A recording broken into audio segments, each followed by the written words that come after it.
So my therapy story really starts in my mid-20s. I am now 30, and so it's been a period of 5 years of going to therapy on and off, and in my later years really going more consistently. And so when I was first going to therapy, it was all being driven by this need to overcome a lot of self-esteem issues, and they really would come to light when I was dealing with a significant other. So I found myself in this pattern of a guy coming into my life.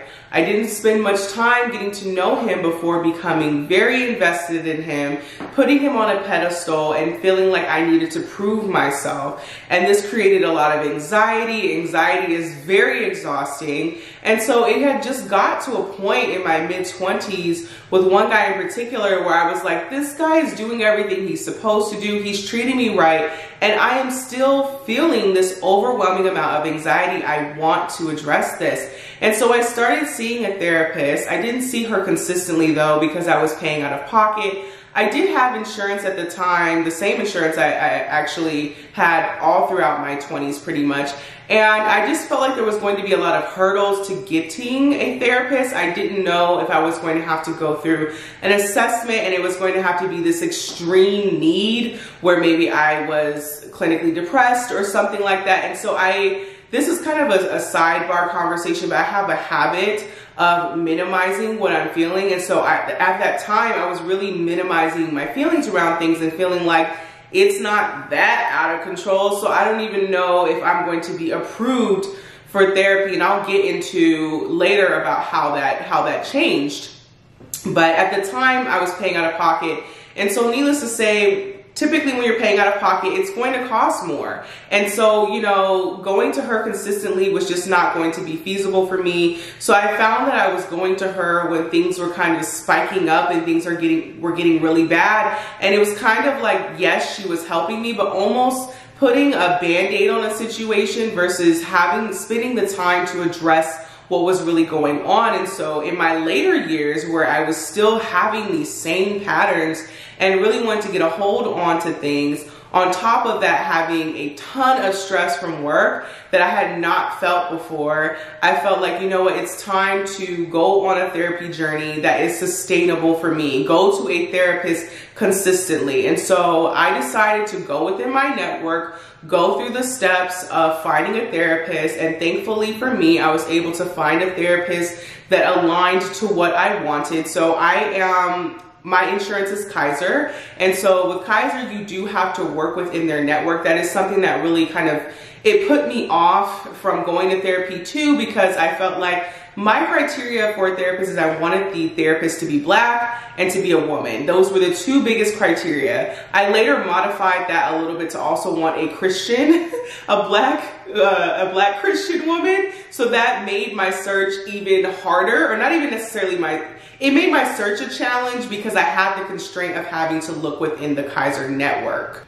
So I went through the steps within Kaiser, and it actually ended up where they needed to refer me out because they did not have enough therapists that were close enough to me. And so that was pretty much my golden ticket moment to choose from a larger pool of therapists, and my chances of being able to find someone that met the criteria I was looking for was a lot higher, and that was the case for me. So in my late 20s, I started seeing a therapist more consistently, and the copay was so much more reasonable. I would say the copay was so much more reasonable, but initially when I was paying for therapy, it wasn't going through my insurance. So I was paying the entire premium, and in this case, I was paying a copay that was super reasonable. And so, you know, for me, I felt like, okay, this is great. I'm going to tackle this stuff for work. I'm going to tackle this stuff with guys. And just to dig a little bit deeper in terms of what was going on with work, I was super stressed out because I was dealing with a lot of imposter syndrome.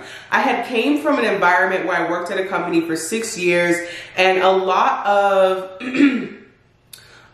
what needed to be done was laid out in front of me. They had a lot of standards and processes within the organization, which to some degree was kind of a pain because there was so much bureaucracy and so much structure sometimes that you really couldn't be creative. But then on the other hand, when I moved to my next job where there was pretty much none of that, it scared the crap out of me because I felt like I never knew if I was meeting expectations. I never knew if I was doing things correctly. I found myself having to do a lot of things from scratch, which is not to say I can't do things from scratch, but I came from this environment where, you know, branding was super strong. And so it was very important to do things consistently. And so to move into a new environment where pretty much none of that existed, it was very, and I'm a type A, I'm a perfectionist. I can be a bit of a control freak. It threw me off. It threw me off completely and it created a lot of stress.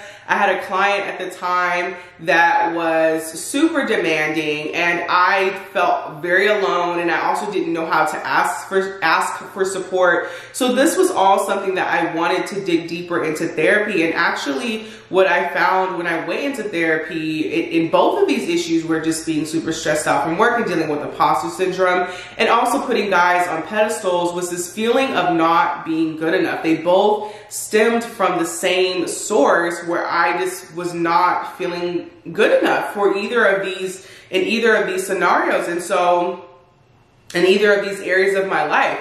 And so going to therapy helped me to understand why it was I felt that way. Where that kind of thinking and programming came from, and finding ways that I could address these challenges that I was having in my life. So yeah, I gleaned a lot of insights from therapy. And you know, I'm a huge advocate and proponent for therapy. I know that within the Black community, and I'm sure in other communities as well, especially other POC, people of color communities, that it is not necessarily celebrated when you go to therapy, right? Like there can be shame around it. It can be seen as something that only white people do. And you know, when you can easily become labeled as crazy, but really for me, I've been fortunate enough to have friends who have worked in the field of psychology. My best friend's actually on her way to get her PhD. And so it's like, for me, my idea around therapy thankfully was not tainted with these ideas of stereotypes that prevented me from getting the help that I needed. And I felt like, and still feel like, therapy is a really good tool to help you understand yourself and walk through your own mess. Like, a lot of it, some people will say, you know, you should be able to lean on your friends. And I am also an advocate of having a support group. But I feel like therapy is a huge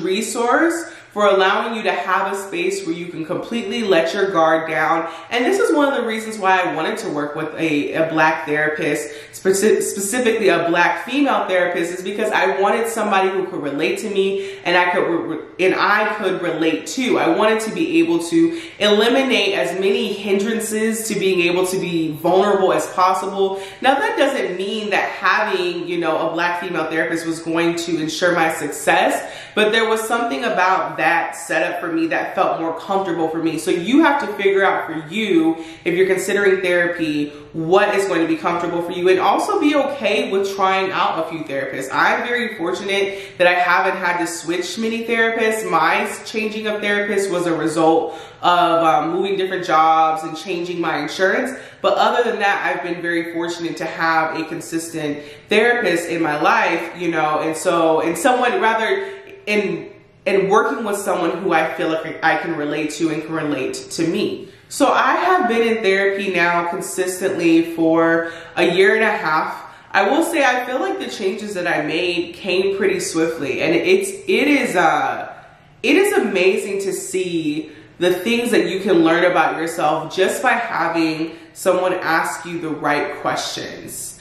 Like that, and that is what therapy is, right? Like I said, the therapist is walking you through yourself, walking you through your feelings, through your emotions, through your thoughts.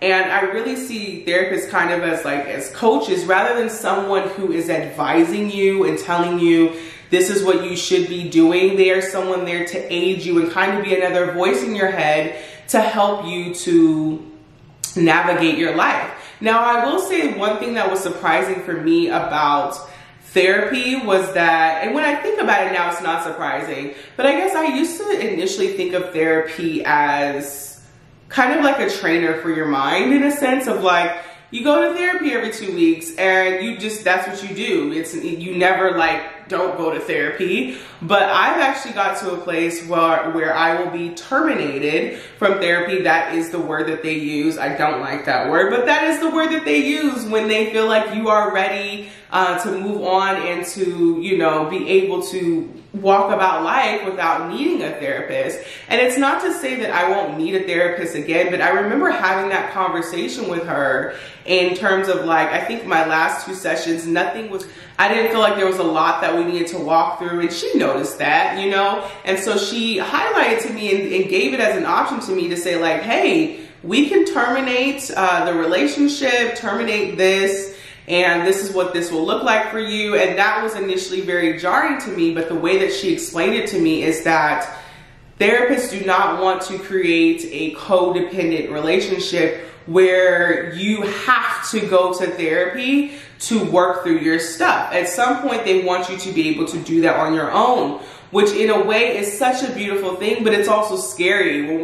When she and I were first talking about terminating the relationship, I was very much just like resisting it initially because I was like, oh my gosh, I don't want to fall back into my old ways. But you know, she reassured me that if things do come up, I can definitely still reach out to her. I definitely can still come to her. But at the same time, again, going back to that point about not wanting to create a codependent relationship, she really wants me to essentially, you know, spread my wings and fly, which is a great thing to hear. It's nerve-wracking, but also a great thing. So for me, overall, therapy, I feel like has been great. It's been an asset to my life. I advocate for anybody who can, you know, afford therapy to do that. Also consider things like Talkspace and BetterHelp. This video is not sponsored by either of these 2 services. I think there's other ones as well. But just really allowing yourself the space and the time to understand what's going on within you, especially with everything that's going on with coronavirus, the quarantine, with all the protests that have been happening. As a Black person, it has been super draining. It's like been super draining and empowering at the same time to see what's happening. Empowering to see all of the support and to see all of the visibility, but also draining to see like the other side and those people who are just so against what the movement is about, you know, on an individual level. It is super draining and exhausting. And so therapy in any time of your life, I feel like is going to be just help enhance your life. You know, there could be things that maybe you didn't think that you were dealing with that therapy exposes. And so I will also note that therapy can be as much insight as it can give you. It is also something that afterwards, after each session, I just would feel wiped out. I'm like, I'm just gonna go home and sleep. A lot of the times I was going to therapy after work, and so I made sure that I had nothing planned after therapy because I knew doing all of that work and all of that thinking and trying to address things, because therapists don't give you the answers, right? Like they're guiding you through you, so they don't give you the answers. It is up to you to think about those answers. So as insightful as it can also be a overwhelming process. So I hope this video was helpful, just sharing my therapy experience. For those of you who are kind of on the fence, for those of you who are on the fence of going to therapy, I would just say go try it out. Open to trying different therapists as well. If you have any questions, you can leave those below in the comments and I'll respond to them. And I will talk to you on my next video. Thank you for watching. Bye. Or deuces. That's what I say in this. Deuces.